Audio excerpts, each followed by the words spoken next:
Have you ever felt a strange sensation in your chest or tingling in your muscles and thought, what if it's something serious? What if anxiety isn't just in my head, but it's causing a real physical problem? Well, stick around today because I'm diving into the surprising truth about anxiety and its incredible connection to the physical symptoms you fear.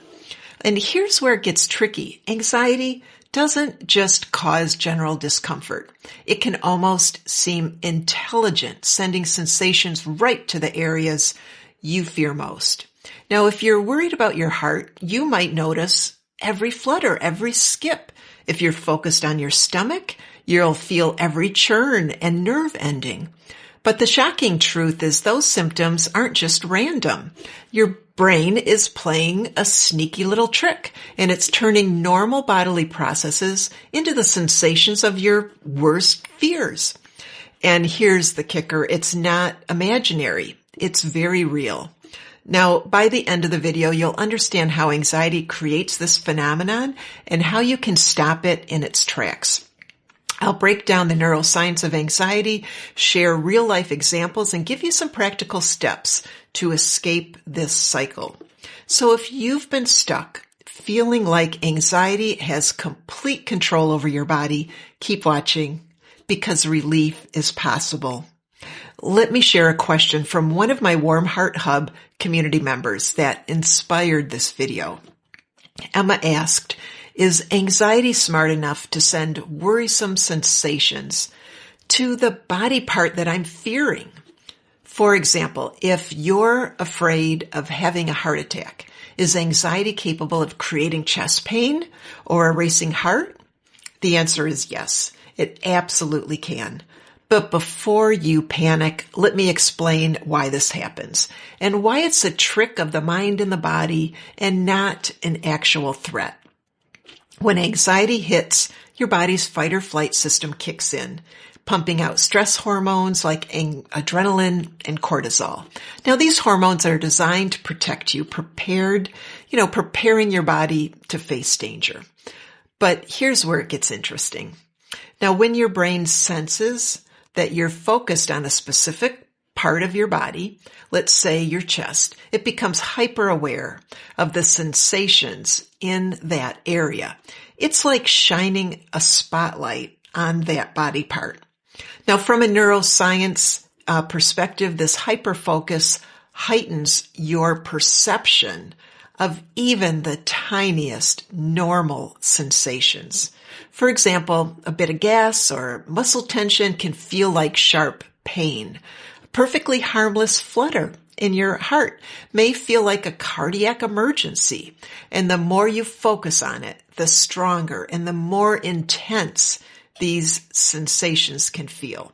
Now, your brain amplifies what you're concerned about because it thinks it must be important for your survival. Now, let's talk about body vigilance, something that many people with health anxiety experience. Now, when you constantly monitor a body part, like your chest, your stomach, your head, your brain starts prioritizing every sensation in that area. Again, it's like having a metal detector tuned into the smallest coin and it's going to buzz at the tiny signal. You know, this vigilance can make normal sensations like a heartbeat, a stomach gurgle feel alarming, even painful. And worse, this creates a feedback loop. You feel a sensation, you get scared, you focus on it even more, which heightens your anxiety and then intensifies the sensation. And it's not that anxiety is choosing that body part, it's that your brain is responding to your fear by paying extra attention and focus there. Take Emma, the Warm Heart Hub member that asked this question, for example. She constantly worried about her heart health.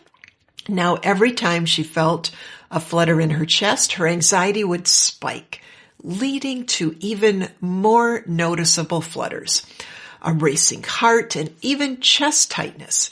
Now, she thought something was seriously wrong, and even though her doctor said her heart was fine, her tests were all normal.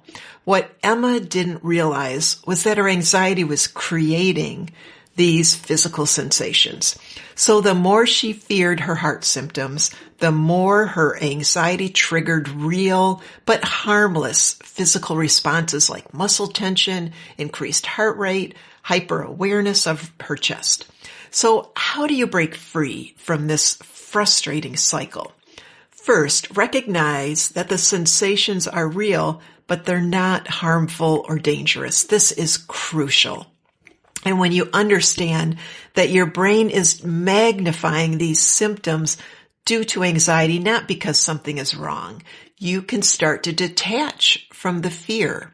Now, one helpful approach is called Inference-Based Cognitive Behavior Therapy, which helps you to recognize that your what-ifs are just imagined possibilities. And it teaches you how to rewrite those scary stories into something more probable and realistic. Now, another tool is exposure and response prevention, ERP, where you gradually face the sensations you fear, like chest tightness, without avoiding or reacting with fear. Instead, you practice sitting with the feeling, reminding yourself that it's just a normal response to stress, not something dangerous. And finally, you can reduce your sensitivity to anxiety by practicing exercises that expose you to physical sensations of anxiety. They're called interoceptive exposures, and you're doing that on purpose and under your control. This helps you understand what's happening in your body during stress and anxiety so that you can desensitize and change how you interpret those sensations. Here's what I promise. You can retrain your brain to stop fixating on the physical symptoms of anxiety, but it takes practice. Start by reducing body vigilance. Stop checking and poking and scanning the body part you're worried about. Stop seeking out reassurance from the internet or family members or excessive medical visits.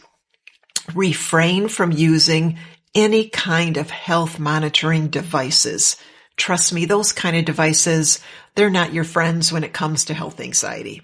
Now, the fascinating part is that your brain's ability to create these sensations is actually proof of how powerful it is. And the same brain power can be used to reverse this process.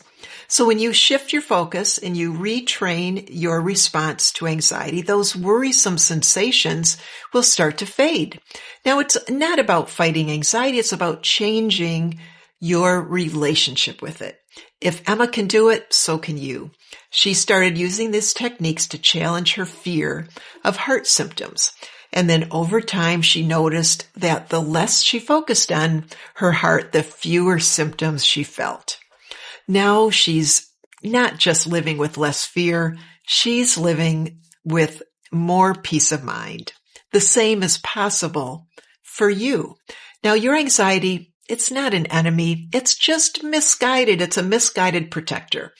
By learning to understand and manage it, you can take back control of your life and your body. If this video resonated with you, please let me know in the comments below.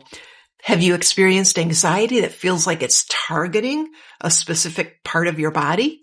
What's helped you cope with that?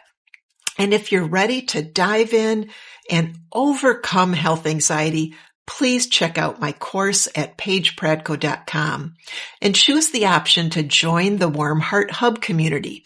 There we can interact directly. You can ask me questions and you can find support and tools and people who truly understand what you're going through. Let's face this together. Until next time, I'll see you in session. Take care. Bye-bye.